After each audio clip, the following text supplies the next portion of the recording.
코로나의 영향을 별로 받지 않는 것처럼 보이지만 사실은 우리도 코로나 영향을 꽤 받고 있습니다. 우리가 모이지 못하는 상황을 극복하려고 엄청 노력을 했음에도 목장들을 돌아보면 이 코로나의 영향으로 멀어진 사람들이 있습니다. 자유롭게 모이지 못하는 시간이 길어지면서 영적으로 힘을 잃고 주저앉은 영혼들이 적지 않은데 이들을 돌보고 세우는 일은 코로나 시대에 우리가 해내야 하는 숙제입니다. 코로나의 상황에 공동체가 흔들리지 않도록 또 그리고 상황이 어떠하든 복음을 들고 힘차게 나가기 위해서 지난주부터 3주 남은 9.11 복음 집회를 위해서 우리가 열심히 기도를 했는데요. 평소보다 아주 많은 분들이 기도의 자리에 나오셔서 기도를 하시고 계십니다. 너무 감사한 일이고 또 기도하는 지체들로 인해서 저도 힘을 얻습니다. 기도해야 될 내용이 참 많지만 특히 복음 집회를 2주 남긴 지금의 상황에서 우리가 마음을 모아서 함께 기도해야 할 제목 몇 가지를 좀 나누겠습니다.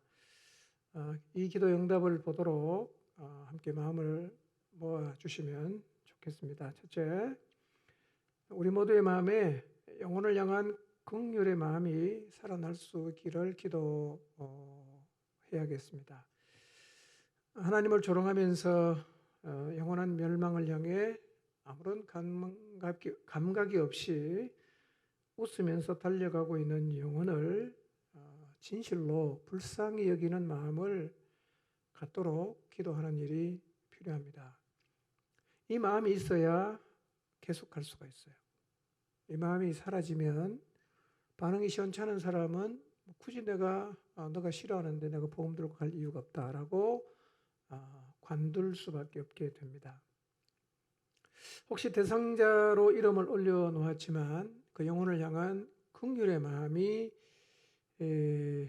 없다면, 그래서 진심으로 기도가 되지 않는다면 그 영혼을 향한 긍휼의 마음이 다시 살아나도록 기도하시기를 바랍니다.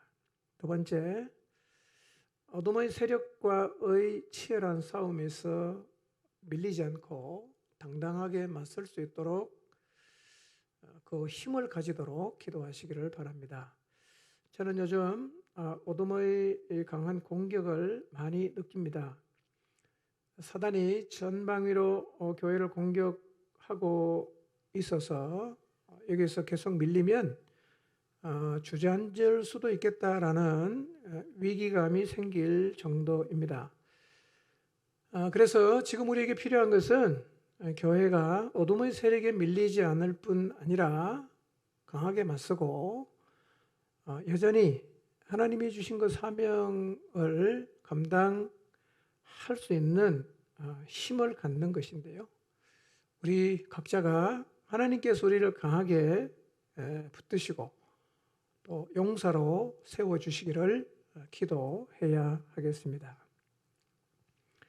세 번째는 우리 안에 성령의 강한 역사가 좀 나타나도록 기도하시기를 바랍니다.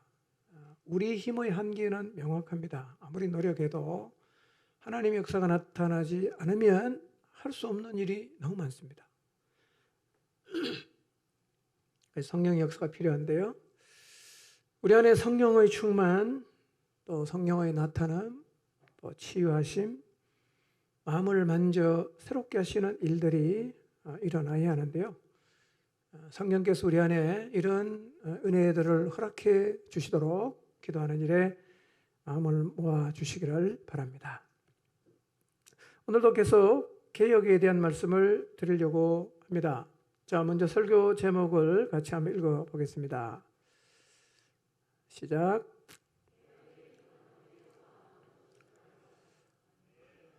개혁의 힘이 어디에서 나올까? 오늘은 여기에 대해서 좀 생각해 보려고 합니다. 자, 이 질문에 대한 답을 말씀드리기 전에 지난주 말씀을 잠깐 좀 생각해 보도록 하겠습니다. 지난주 설교 제목 기억해 보십시오. 기억나죠? 네, 자, 읽어보겠습니다. 시작. 다 기억하시네요. 자, 지난주는 우리가 개혁을 어떻게 해야 하는지에 대해서 말씀을 상고했습니다. 개혁을 하려면 첫째는 자신의 상태를 잘 봐야 되고요. 둘째로는 말로 하면 안 되고 과감하게 행동해야 되고, 셋째는 개혁의 핵심이 우상을 제거하는 것이라고 말씀을 드렸습니다. 이제 목장 안에서도 어떤 부분을 개혁해야 할 것인가 하는 것이 주로 나눔의 주제인 것 같은데요. 여러분, 지난 한 주간 혹은 그 전 주간 하나님 앞에서 지금 내게 개혁이 필요한 게 무엇일까를 좀 보셨습니까? 이게 이런 부분에서 개혁이 필요한 것 같다. 예. 개혁의 핵심이 뭐냐면 일단 말씀을 떠나간 것이거든요. 말씀을 떠나가서 자연스럽게 우리 안에 이제 우상들이 생겨나요. 말씀을 떠나가면 우상이 생겨나거든요. 그런 우상을 제거하는 것이 개혁인데, 우리 안에 이제 자리 잡고 있는 우상은 하나님보다 더 의지하는 것입니다. 하나님보다 더 의지하는 것. 가만히 생각해 보면 이런 게 다 있을 수 있어요. 그 다음에 하나님보다 더 사랑하는 것. 그 다음에 세 번째로는 하나님보다 더 우선순위에 있는 것. 이게 다 우상이거든요. 이것들이 우리의 이 마음 안에 자리를 잡고 있으면 우리가 온전히 하나님 말씀대로 살아갈 수가 없게 돼요. 실제로 그런 면에서 우리에게 우상은 사람일 수가 있어요. 사람. 남편일 수도 있고요. 아내일 수도 있고요. 자녀일 수도 있고, 아니면 특별한 어떤 사람일 수도 있고, 또 어떤 사람에게는 자기 자신일 수도 있어요. 예. 그리고 재물이 우상일 수도 있고요. 지금 내가 누리고 있는 이 삶의 질을 유지하는 것도 우상일 수 있고요. 또 삶을 누리는 것도 우상일 수 있고요. 그 다음에 내가 좋아하는 취미생활도 우상이 될 수가 있습니다. 개혁이 무엇인가? 이런 것들을 제거하는 거예요. 제거하는 거. 그런데 우상을 제거하는 것이 생각처럼 간단하진 않아요. 왜냐하면 위에 말씀드린 것들이 만약에 우상이라고 하면 이런 것들은 이미 우리의 삶 깊숙이 자리를 잡고 있어요. 그게 우리의 일상이 되어버렸을 수도 있거든요. 이걸 제거하려고 하면 삶을 살아가는 방식을 바꿔야 되고요. 또 어떤 부분은 잘라내야 하기도 하기 때문에 불편하기도 하고 사소해 보이지만 굉장히 힘들기도 해요. 또 개혁을 하려고 하면 내가 좋아하는 것을 포기해야 될 수도 있고요. 내가 정말 원하는 것들을 놓아야 될 수도 있어요. 그래서 기도를 통해서 자신의 삶에서 개혁이 필요한 부분이 무엇인지를 봐도 실제로 개혁하는 자리로는 나가지 못할 수가 있어요. 삶을 개혁한다는 게 쉽지 않습니다, 여러분. 그래서 말씀을 들으면서 기도하면서 내가 결단했어요. 내가 개혁하겠다. 근데 삶으로 돌아가서 막상 끊고 정리하고 버리겠다고 결단을 해도 결단한 자리까지 못 가는 거예요. 갈등하다가 끝나요. 갈등을 했는데 실제로는 아무 일도 안 일어났어요. 그 다음에 개혁을 하겠다고 결심을 했는데 손익계산을 하는 거죠. 이거 내려놓으면 어떻게 되지? 저거 버리면 어떻게 되지? 계산을 하다가 결국 행동은 없고 머리로만 개혁하는 겁니다. 생각으로만 개혁하는 듯 했지만 사실은 아무것도 달라진 게 없어요. 개혁이 쉽지 않다는 거죠. 우리는 지금 어떻게 하고 있을까요? 나는 지금 어떻게 하고 있을까요? 제가 2주에 걸쳐서 개혁에 대한 말씀을 드렸는데 실제로 여러분의 삶에서 개혁이 일어났나요? 아니면 며칠 갈등하다가 며칠 고민하다가 그냥 없던 일로 하고 이전처럼 그렇게 편하게 살아가고 계십니까? 여러분, 근데 요시야는요 정말 대대적인 개혁을 했어요. 엄청난 개혁을 했습니다. 그 사실은요 쉽지 않습니다. 그거예요. 온 나라를 다 뒤집어 엎은 거거든요. 왜냐하면 우상이 만연한 나라에 우상을 다 제거했으니까 굉장히 힘들죠. 적도 많이 생길 수 있고요. 굉장히 어렵습니다. 다 했거든요. 그러니까 요시야보다도 우리가 지금 해야 되는 개혁은 어쩌면 굉장히 쉬울 수 있어요. 그런데도 우리가 주저하면서 실제로 개혁을 못 하잖아요. 그걸 보면 이 요시야의 개혁이 얼마나 대단한 일이었던가를 알 수 있는 거죠. 참 대단하다. 지난 2주 동안 우리의 삶에서 어떤 우상을 제거했던가, 그리고 지금도 그걸 제거했는가 한번 생각해 볼 필요가 있어요. 왜냐하면 한 일주일 동안 제거했다가 도로 갖고 오거든요. 일주일 동안 없앴다가 다시 들고 오거든요. 완전한 개혁이 안 이루어졌을 수도 있습니다. 여러분, 혹시 그다지 부담이 되지 않는, 이래도 저래도 상관이 없는 영역에서 한두 가지를 그냥 제거하고서 내가 개혁을 완수했다 라고 내가 스스로 위로하고 또 생각하고 있는 것은 아닌지도 한번 생각해 보십시오. 지난주에 말씀드린 것처럼 개혁은 적당하게 하면 안 됩니다. 왜냐하면 적당하게 한 거는 개혁이 아니거든요. 개혁은 내가 만족하는 수준에 머물면 안 되고 하나님이 만족하는 수준까지 가야 돼요. 그게 진짜 개혁입니다. 하나님이 인정하는 개혁이 일어나야 진짜 우리의 삶에 하나님 역사가 나타납니다. 자, 열왕기하 23장 25절 한번 읽어볼까요? 읽어보겠습니다. 시작. 요시야와 같이 마음을 다하며 뜻을 다하며 힘을 다하여 모세의 모든 율법을 따라 여호와께로 돌이킨 왕은 요시야 전에도 없었고 후에도 그와 같은 자가 없었더라 그랬어요. 자, 이 요시야의 개혁을 이해하려고 하면 22장부터 읽으면 이해가 돼요. 좀 연결되어 있거든요. 시간이 없어서 다 제가 설명을 못하는데 요시야는 이제 온 마음을 다해서 개혁을 했거든요. 이겁니다. 요시야가 이 놀라운 개혁을 일으킨 그 원동력이 있어요. 그 힘이 있는데 그 일을 경험하고 나서 요시야의 눈에는 지금 하나님의 말씀밖에 안 보입니다. 아무것도 안 보여요. 말씀만 보입니다. 그러니까 말씀대로 그냥 막 밀고 나갔어요. 개혁이 왜 안 되냐? 보이는 게 너무 많은 거예요. 이거 하면 어떻게 될까? 이거 하면 저렇게 될까? 다 이렇게 보이는 게 많으니까 사실은 개혁을 못 하는 거예요. 근데 요시야는요, 어느 순간 요시야의 눈에는 하나님 말씀 외에는 아무것도 안 보입니다. 말씀만 붙잡고 그냥 막 밀고 나갔습니다. 그래서 개혁을 성공할 수 있었거든요.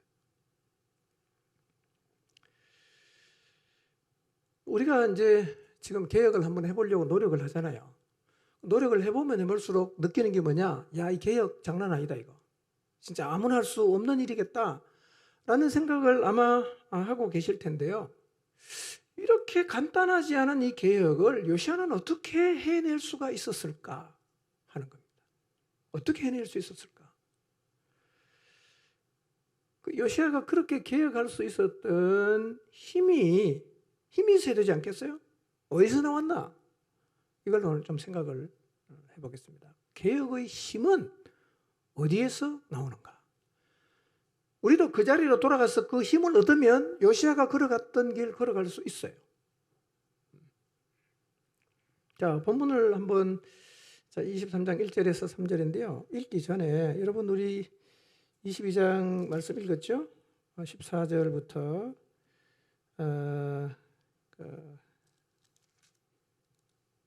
20절까지 읽었는데요.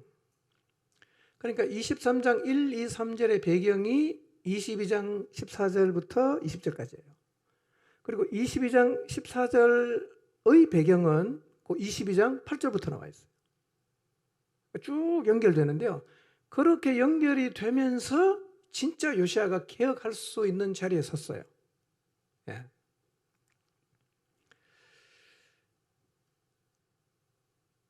요시야가 14절부터 우리가 읽었잖아요. 이 말씀 읽으면서요, 너무 하나님이 두려운 거예요. 너무너무 두려웠어요. 이러다가 우리나라 끝장나겠다. 이 위기감 굉장히 절박하게 다가왔어요. 예. 그래서 23장에 보니까 왕이 어떻게 하냐? 사람을 보내갖고요, 유다와 예루살렘의 모든 장로들, 모든 백성, 모든 주민, 제사장, 예언자, 어른, 아이 다 불러갖고 어디로 갔냐? 성전으로 갑니다. 그리고 그의 삶에 큰 충격을 주었던 이 성전에서 발견된 언약책을 백성에게 다 들려주는 거예요. 들어봐라. 다 들려줘요. 그리고 나서 요시야가 언약을 세우는 겁니다. 우리 마음을 다하고 뜻을 다하여 여호와께 순종하고 그의 계명과 모든 율례를 지키고 이 언약의 말씀을 이룹시다.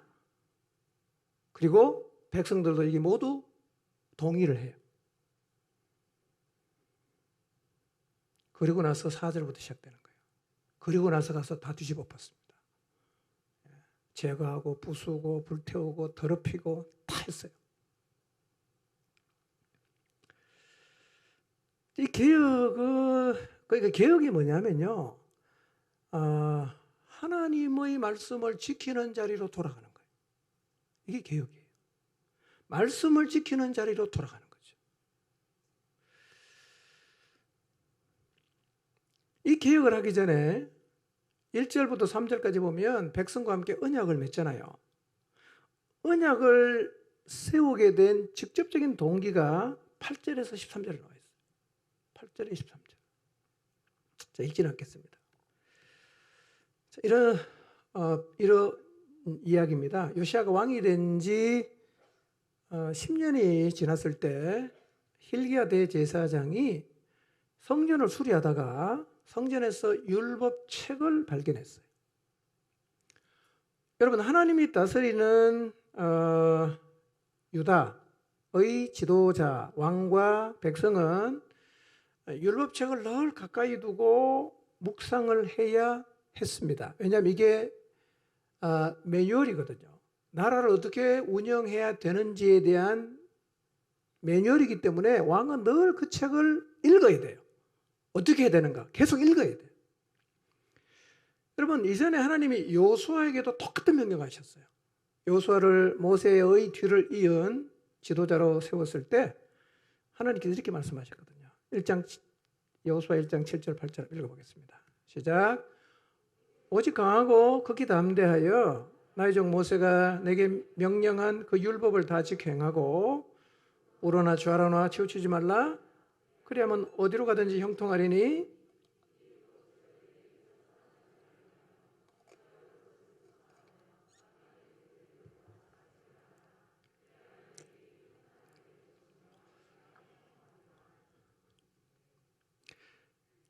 여호수아에게, 모세의 뒤를 이은 지도자가 된 여호수아에게 부탁하는 겁니다. 율법책을 늘 곁에 둬라. 네 입에서 떠나지 말게 해라. 읽고 암송하고 하라는 거죠. 그 다음에 뭐라고 합니까? 주야로 그것을 묵상해라. 네 생각 속에 늘 하나님 말씀이 담겨 있게 해라. 그리고 그 말씀대로 행해라. 그리하면 너가 가는 길이 평탄할 거다. 그리고 너가 형통할 것이다. 이것은 여호수아나 요시야에게만 해당되는 얘기가 아니라 유다의 모든 왕에게 해당이 되는 얘기입니다. 뿐만 아니라 이 원칙은 구약시대 이스라엘에게만 해당이 되는 게 아니라 오늘 우리 모두에게도 동일하게 해당이 됩니다. 성도는 늘 하나님 말씀을 입에 담고 살아야 됩니다. 그리고 머리에 늘 담고 묵상하고 그 말씀대로 행하면서 살아가야 합니다.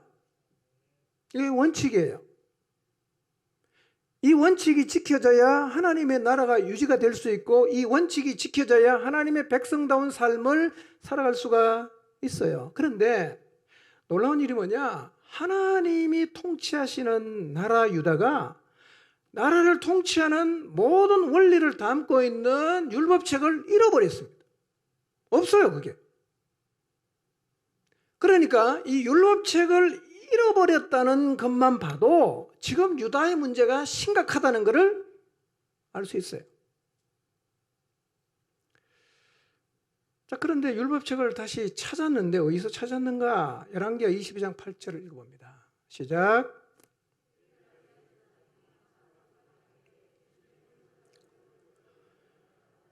그 책을 사반에게 넘겨주었으므로 사반이 그 책을 읽어보았다. 예. 자, hilkia 대제사장이 성전을 수리하다가 보니까 무슨 책이 하나 있어요. 읽어보니까 이게 율법책인 거예요. 그래갖고 서기관 사반을 불러서 줬어요. 사반이 그 책을 먼저 읽어봤어요. 지금까지는 율법책의 존재도 모르고 살았어요. 다 잊어버렸어요. 근데 그 책을 찾았는데요. 여러분, 원래 율법책은 아무 데나 두면 안 되고요. 율법책이 있어야 되는 자리를 하나님이 가르쳐 줬어요. 여기다가 이 책을 둬라 가르쳐 줬어요. 근데 거기다 안 두니까 잃어버린 겁니다. 자, 신명기 31장 26절, 율법책을 어디다 두라고 하나님이 말씀하셨는가 읽어봅니다. 시작.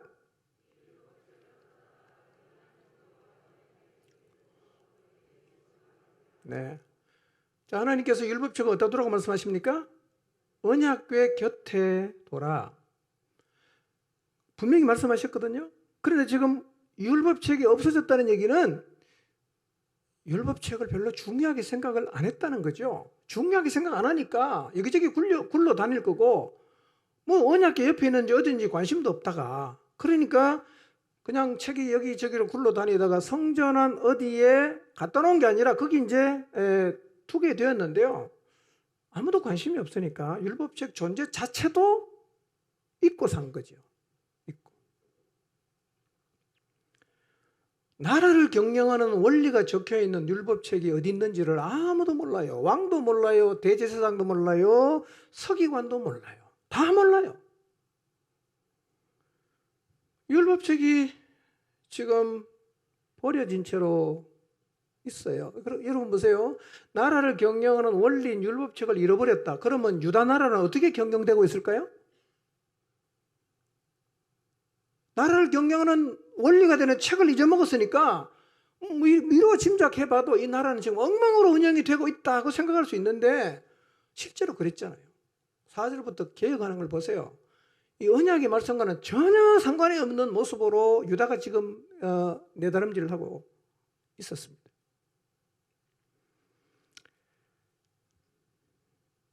어떻게 유다에서 이런 일이 일어날 수 있었을까?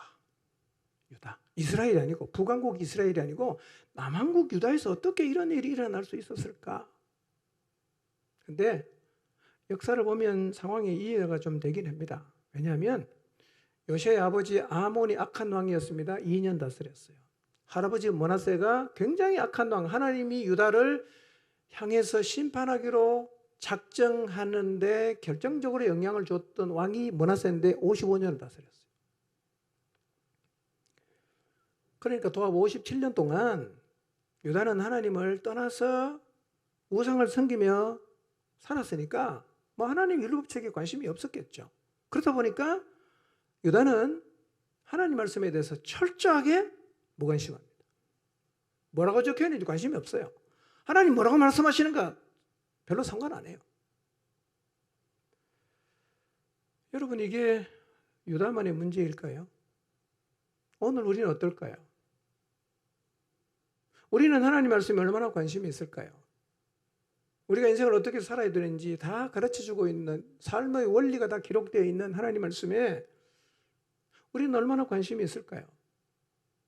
우리도 유다처럼 말씀을 완전히 잃어버린 채 지금 살고 있지 않을까요? 우리의 마음에는 하나님 말씀이 새겨져 있는가? 나는 얼마나 하나님 말씀을 묵상하고 있는가? 혹시 유다처럼 하나님 말씀을 잃어버려서 내 삶도 유다처럼 엉망이 되어버린 것은 아닌가?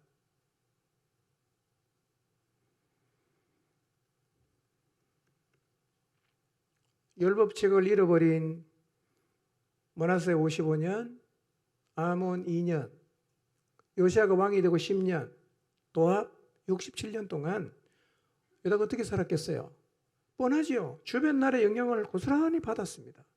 그 주변 나라 우상 다 갖다 놓고 성전 안에까지 주변 나라들이 섬기는 우상을 갖다가 섬기며 살았어요. 여러분, 말씀을 잃어버리면 어쩔 수 없는 겁니다. 하나님 말씀이 없으면 우리도 그렇게 살 수밖에 없어요.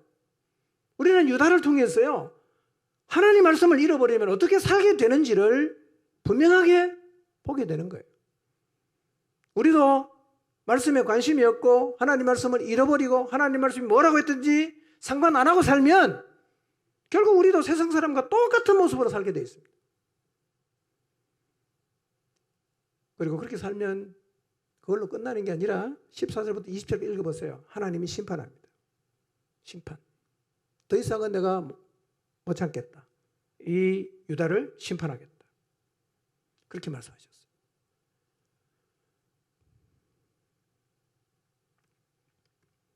그런데 할아버지 55년, 아버지 2년, 자기의 10년, 왕이 되고 10년, 8살부터 17살까지 10년.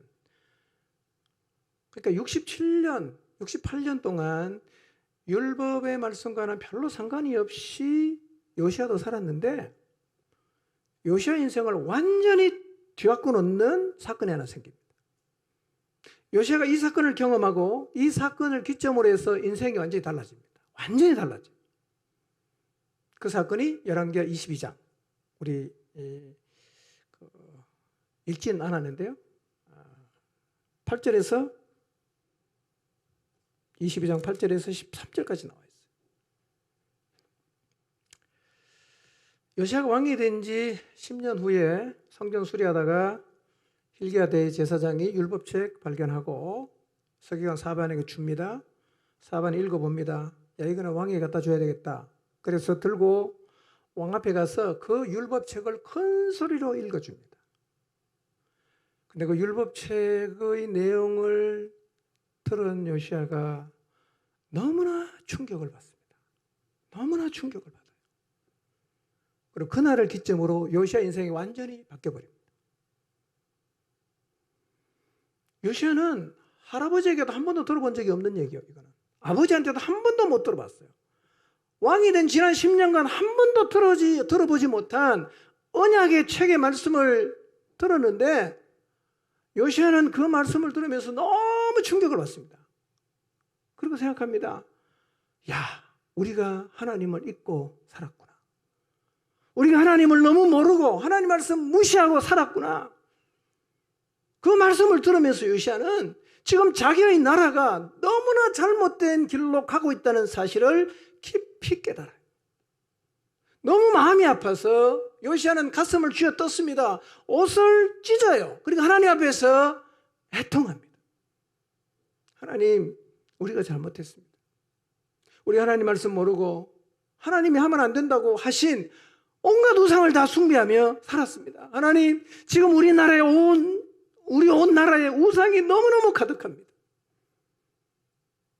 하나님, 우리나라 용서해 주십시오. 이제 하나님이 주신 언약을 내가 기억하고 언약의 말씀을 따라 살겠습니다. 결심을 합니다. 그리고 요시아는 하나님 말씀을 마음에 담아요.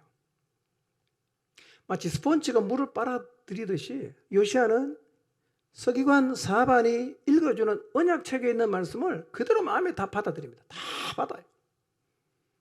통회하는 마음으로, 죄송한 마음으로, 회개하는 마음으로 언약의 말씀을 마음에 받아들이는데요. 이 하나님 말씀이 요시아의 마음속에서 세력을 얻었어요. 말씀이 점점 마음속에서 요시아를 붙들어요. 강해집니다. 이제 요시아의 눈에는 하나님 말씀밖에 안 보이는 거예요. 아무것도 안 보여요. 아, 나라를 하나님의 언약을 지키는 나라로 돌려놔야 되겠다. 그리고 요시아가 결심하고 대개혁을 시작했는데 그게 22장 4절부터 나와있단 말이에요.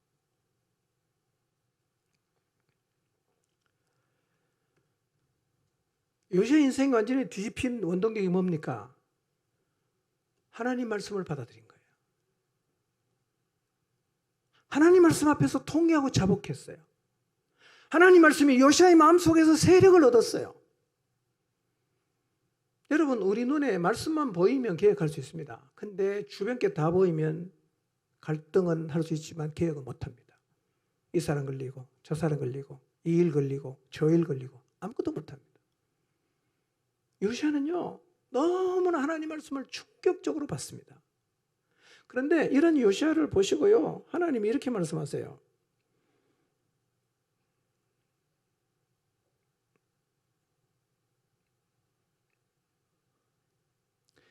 여호와 곧 내 앞에서 겸비하여 옷을 찢고 통곡하였으므로 나도 내 말을 들었노라. 여호와가 말하였느니라. 요시아가 정말 애통하는 마음으로 하나님 말씀을 받은 그 중심을 하나님도 인정하셨어요. 그러니까 이게 가식이 아니었습니다. 진심이었어요. 진짜 회개했습니다. 진짜 통회했어요.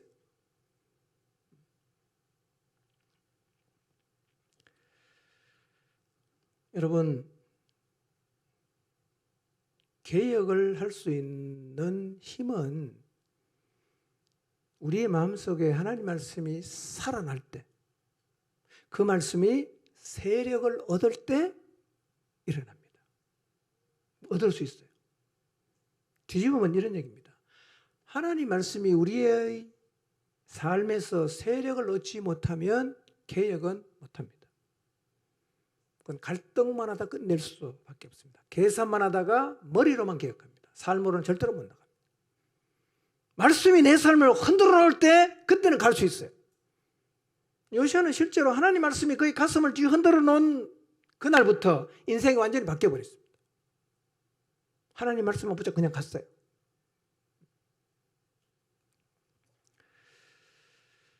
자, 어떻게 하면 우리의 마음에서 하나님 말씀이 세력을 얻을 수 있을까요? 어떻게 하면? 저는 우리 모두의 삶 속에서 하나님 말씀이 살아나게 되기를 바라고 이 하나님 말씀이 세력을 얻게 되기를 바랍니다. 어떻게 하면 이런 일이 일어날 수 있냐? 두 가지만 제가 말씀드리겠습니다. 첫째, 하나님의 말씀이 마음에 와 닿아야 합니다. 귓전을 스치고 지나가는 말씀은 아무리 들어도 의미가 없습니다. 하나님 말씀이 마음에 와 닿아야 돼요. 그러면 요시아 같은 반응이 나옵니다. 가슴을 치고 진심으로 회개하고, 아, 내가 언약의 말씀을 잡아야겠다. 말씀이 내 마음에 담기면서 그 말씀이 세력을 얻게 할 수 있어요. 그런데 여기에는 하나님 은혜가 필요합니다. 여러분, 말씀이 내 마음에 와닿고 내 안에 세력을 얻을 수 있도록 사모하십시오. 그렇게 해달라고 하나님 앞에 기도하셔야 합니다.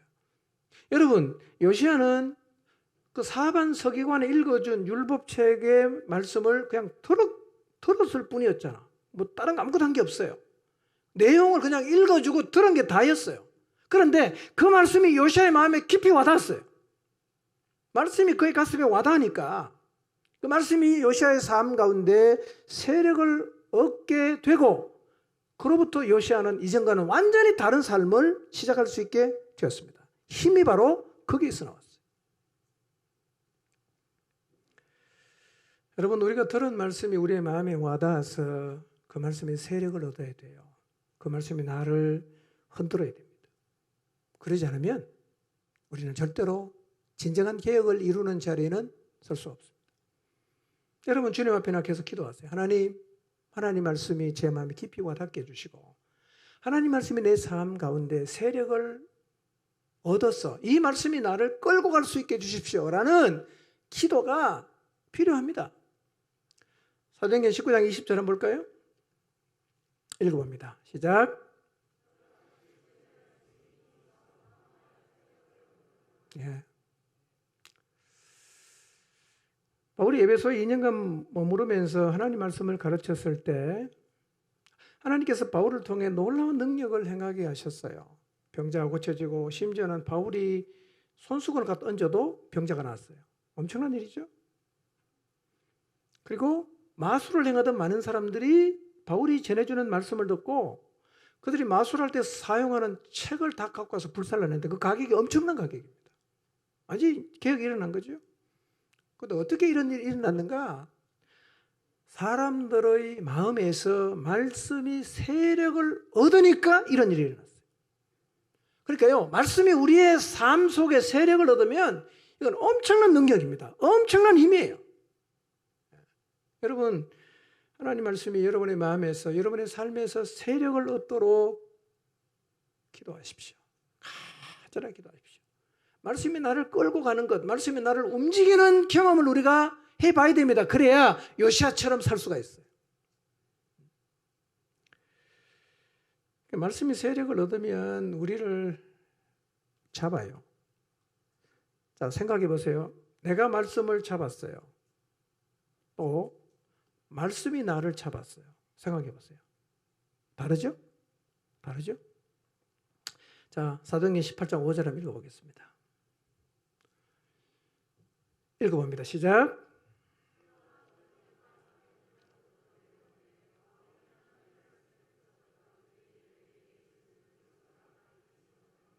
네, 바울이 어디에 붙잡혔어요?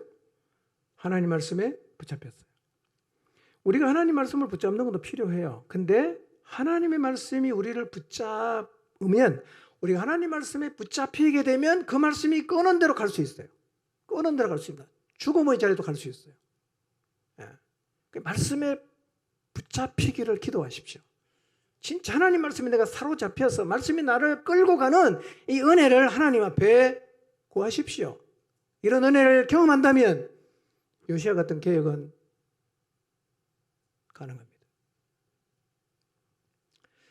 여러분, 우리가 붙잡는 말씀에는 놀라운 능력이 있어요. 성경에 하나님 말씀에 얼마나 대단한 능력이 있는가에 대한 기록은 너무너무 많죠. 한 사람만 간단히 소개합니다. 엠마오로 내려가던 두 제자, 예루살렘에서 주님 부활하신 그날 엠마오로 내려가요. 실망해서. 근데 내려가다가 누구를 만났냐? 예수님 만났어요. 대화를 나누다가 말씀의 능력을 입었어요. 어떻게 하냐? 예루살렘으로 다시 돌아갑니다. 이것도 개혁이죠. 말씀을 버리고 가다가 다시 말씀 붙잡는 자리로 가는 겁니다. 언제 이런 일이 가능해지냐? 하나님의 말씀의 능력을 경험하면. 누가복음 24장 32절을 한번 보겠습니다. 읽습니다. 시작. 길에서 우리에게 말씀하시고 우리에게 성경을 풀어주실 때에 우리 속에서 마음이 뜨겁지 아니하더냐 하고, 주님 부활하신 그날 이 두 명의 제자는 낙심했어요. 그래서 그냥 낙향하는 겁니다. 고향으로 돌아가지요. 내려가다가 누구를 만났는데 그 동행을 하게 돼서 이런저런 얘기를 하고 있는데요. 대화를 하다 보니까 벌써 해가 이제 뉘엿뉘엿 넘어가요. 그래서 이 사람들이 예수님 만나서 너무 좋아갖고 우리 식사나 하자고, 그래서 한 집으로 들어가서 이제 떡을 먹게 됐는데 예수님이 축사를 하시고 떡을 떼어다가 제자들에게 줬어요. 근데 이 떡을 받는 순간 눈이 밝아진 거예요. 아, 이분이 예수님이구나. 그리고 예수님은 사라졌어요. 바로 그 순간 이 사람들이 주님하고 길을 걸어오면서 대화를 나누었을 때 있었던 일을 회상하는 것이 32절이에요. 길에서 우리에게 말씀하시고 우리에게 성경을 풀어주실 때에 우리 속에서 마음이 뜨겁지 않았던가? 말씀의 능력을 경험한 거죠. 그래서 내려가다가 돌아간 겁니다. 여러분이 하나님 말씀의 능력을 사모하시기를 바랍니다. 말씀 앞에 설 때마다 말씀이 와닿을 수 있도록, 말씀 앞에 설 때마다 말씀이 나를 붙잡을 수 있도록, 말씀 앞에 설 때마다 말씀이 내 마음을 뜨겁게 해주시는 하나님의 은혜를 내가 입을 수 있도록 하나님 앞에 기도하시기를 바랍니다.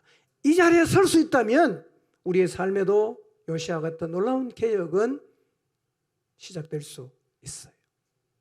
두 번째, 말씀이 마음에서 세력을 얻으려고 하면 두 번째는 하나님 말씀을 의도적으로 잡아야 합니다. 이거는 우리의 의지로도 할 수 있는 일입니다. 의도적으로 의지를 가지고 하나님 말씀을 잡고자 해야 한다는 겁니다. 우리 늘 말씀 앞에 설 때 그런 자세를 가져야 돼요. 내가 오늘 주시는 하나님 말씀을 내가 붙잡겠다. 이런 마음의 자세가 굉장히 중요해요. 왜 말씀을 잡는 게 중요하냐? 히브리서 2장 1절을 보십시오. 말씀을 잡는 게 중요한 이유가 있어요. 자, 읽어보겠습니다. 시작.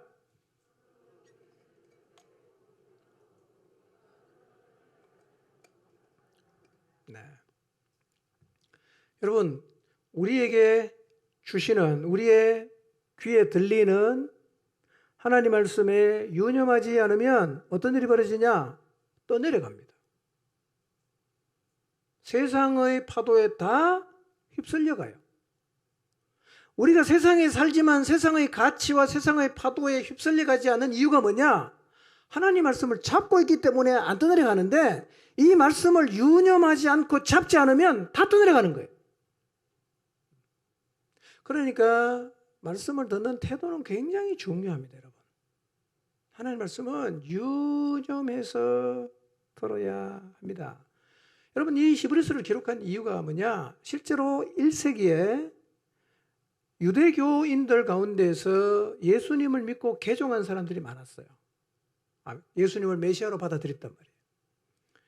그때 로마가 통치하는 나라에서 유대교는 공인된 종교이지만 기독교는 불법 종교거든요.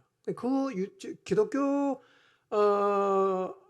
안에 있으면 굉장히 박해가 심해지는 거예요. 불법 종교니까 박멸하려고 한단 말이에요.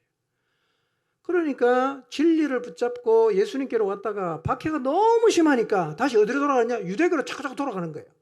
핍박을 면하려고. 그런 사람들을 향해서 기록된 책이 히브리서인데 3장 7절 8절을 봤어요. 그 히브리서 기자가 이렇게 도전해요. 읽어보겠습니다. 시작.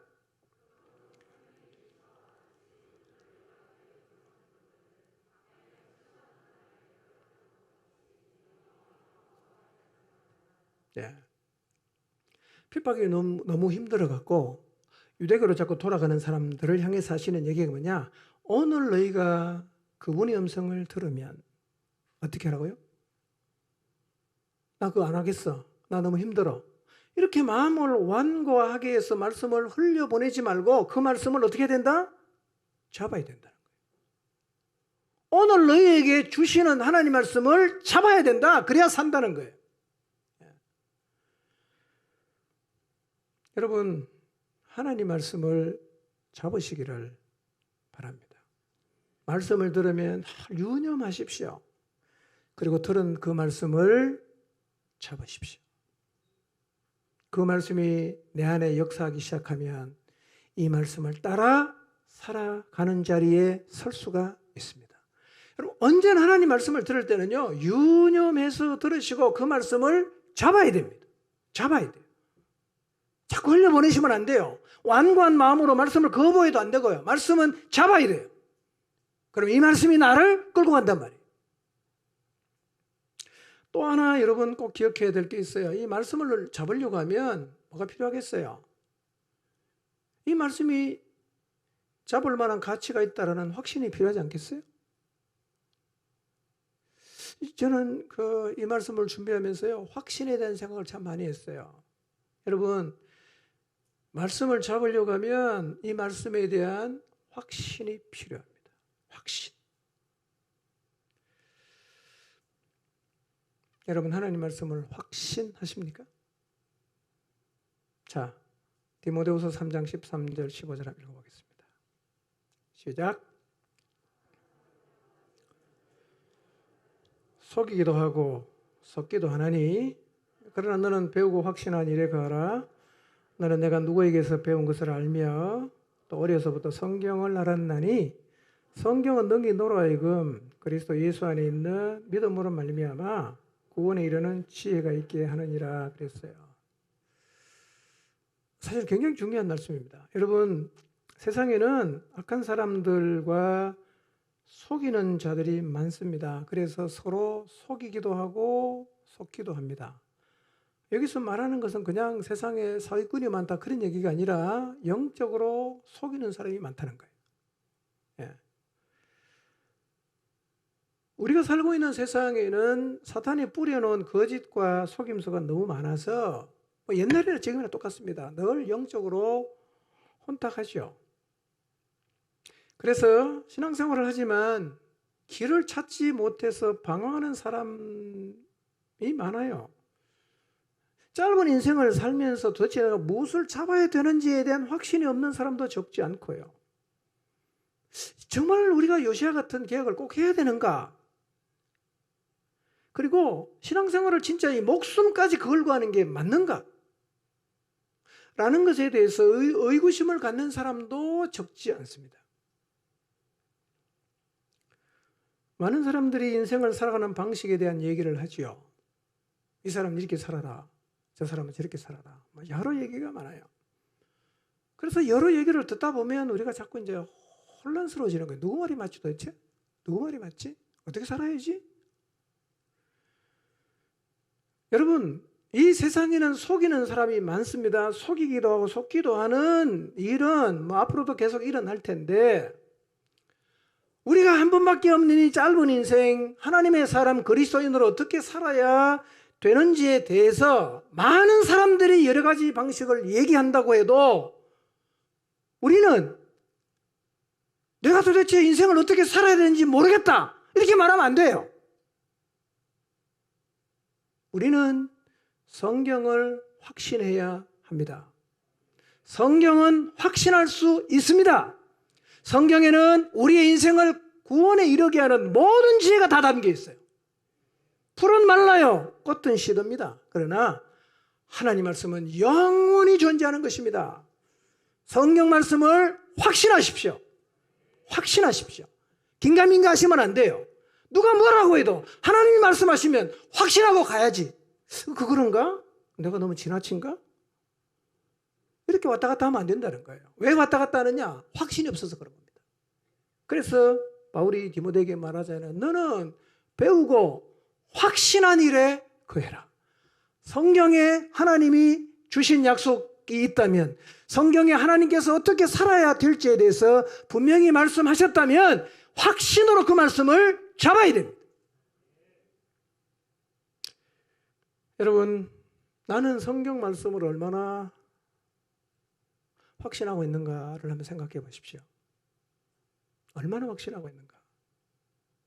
나는 혹시 성경을 다 믿는다고 하지만 이 성경에 있는 말씀을 단지 지식 정도로 아는 수준이 아닌가?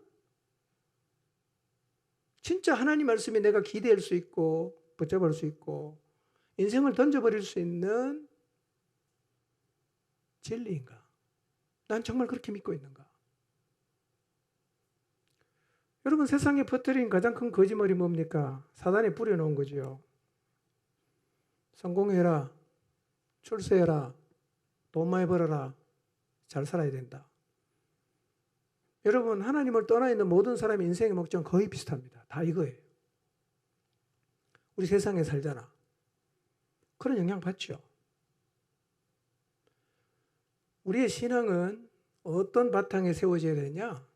창조, 타락, 구속, 재림, 심판, 영생, 영벌, 여기에 우리의 신앙의 기초가 있어야 합니다. 아멘입니까? 죽으면 끝이다. 곤란합니다. 죽으면 절대로 끝이 아닙니다. 성경을 잘 읽어보세요. 성경은 죽음 저편의 얘기를 훨씬 더 많이 합니다. 죽음 저편 얘기 굉장히 많이 합니다.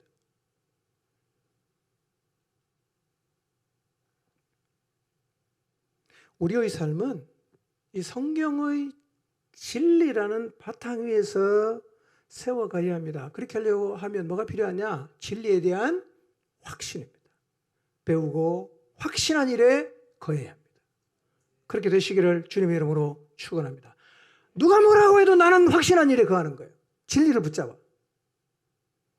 여러분 재림을 믿으시나요? 재림 믿으시나요? 죽음 저편의 심판을 믿으십니까? 진짜 믿습니까?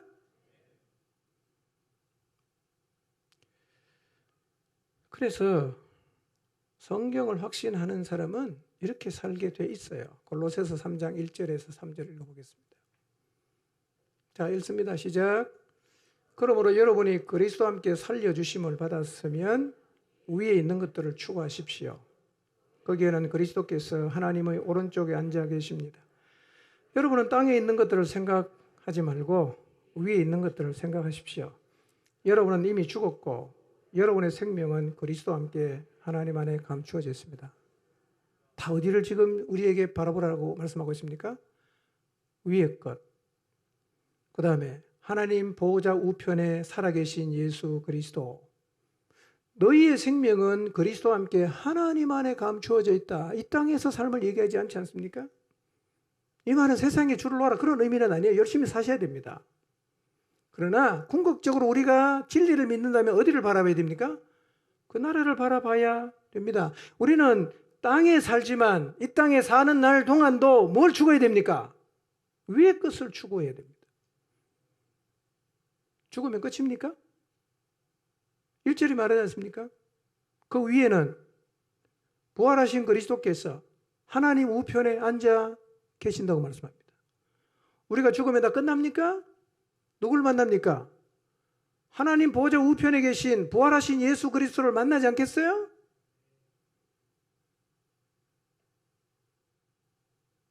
죽을 수 있죠. 복음을 위해서.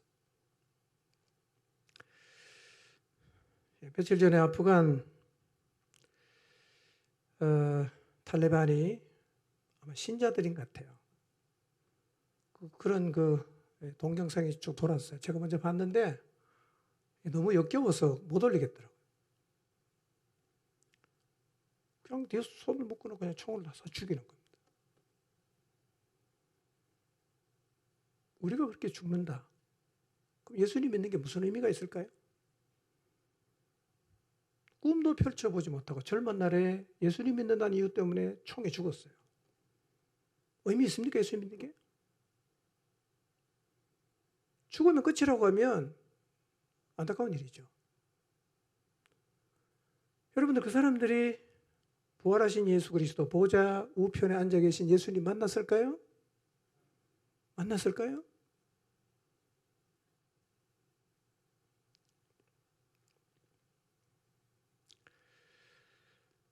여러분 우리가 세상을 뒤로 하고 그 나라에 가면 그곳에서 예수님을 만날 것입니다. 그러므로 잠깐 살고 있는 이 땅에서의 삶도 땅의 것만 생각하지 말고 위에 있는 것들을 생각하고 그 나라를 구하며 살아야 합니다. 때는 특정할 수 없지만 주님 오실 날이 가까워진 것은 분명합니다. 내일 주님이 오시면 내가 지금까지 인생의 포커스를 전부 땅에 맞춰놓고 살았다면 다 놓고 가야 되잖아. 주님 앞에 가면 아무것도 없지 않겠어요? 여러분 이 땅에 살지만 위의 것을 추구하며 살아가야 합니다. 그것이 진리를 확신하는 사람들의 삶이에요. 우리는 하나님의 나라를 구하며 살아가야 돼요. 이렇게 진리를 확신하고 하나님 말씀을 잡을 때 개혁을 할 수 있는 힘을 얻게 돼요. 삶의 개혁을 이루려고 하면 반드시 말씀의 힘을 입어야 됩니다. 여러분 그러므로 말씀의 힘 얻기를 사모하고 기도하십시오. 이 자리에 먼저 서야 삐뚤어진 내 삶을 바로 돌려놓는 개혁을 이루는 자리로 나갈 수가 있습니다. 요시야처럼 옷을 찢고 가슴을 치고 회개함으로 애통함으로 하나님 말씀을 그대로 받아들였어. 내 마음속에 하나님의 말씀이 세력을 얻는 은혜를 잊게 되시기를 바랍니다. 그리고 이 말씀을 확신했어. 누가 뭐라고 하든지 간에 이 성경에 대한 확신하는 자리에 서게 되시기를 바랍니다. 율법책을 잃어버린 유다가 왕의 마음에 언약의 말씀이 살아남으로 나라를 새롭게 하는 개혁을 이루어냈던 것처럼 우리도 그 놀라운 하나님 말씀의 힘을 입어서 삶을 새롭게 하는 개혁의 자리에 서게 되시기를 주님의 이름으로 축복합니다. 기도하겠습니다.